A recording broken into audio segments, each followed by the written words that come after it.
સુરતના વર્ષ 2024માં મિત્ર સાથે છેતરપિંડી કરનાર આરોપીની ધરપકડ કરવામાં આવી હતી।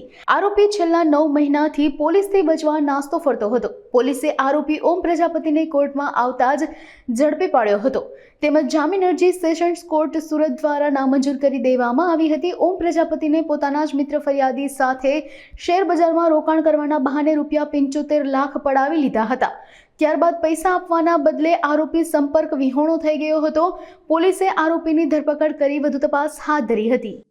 ફરિયાદી શ્રી ભાવિક ઝાટકિયાએ અત્રેના ઇકોસેલ ખાતે ફરિયાદ કરેલ, જે ફરિયાદની વિગત એવી છે કે તેમની સાથે અન્ય ઓમ પ્રજાપતિ નામનો વ્યક્તિ પણ કામ કરતો હતો, નોકરી કરતો હતો અને એ બંને સાથે હતા। એ દરમિયાન એકબીજા સાથે પરિચય થયો, મિત્રતા થઈ અને ફરિયાદીને આરોપી ઉપર પૂરેપૂરો વિશ્વાસ આવી જતા આરોપીએ ફરિયાદીને એવી વિશ્વાસમાં લઈ અને એવી લાલચ આપેલી કે તમે અમને પૈસા આપો તો એ પૈસા અમે શેર બજારમાં અને અન્ય જગ્યાઓ કે જ્યાંથી સારું એવું વળતર મળે છે ત્યાં અમે રોકાણ કરીને તમને વળતર તરીકે સારો એક ફાયદો કરાવી આપશું, એવી રીતે વિશ્વાસમાં લઈ આરોપીએ ફરિયાદી પાસેથી આશરે ₹75 લાખ જેટલી રકમ મેળવી લઈ અને ત્યારબાદ ફરિયાદીનો વિશ્વાસઘાત કરી અને તેમને કોઈ પણ પ્રકારના પૈસા પરત ન આપી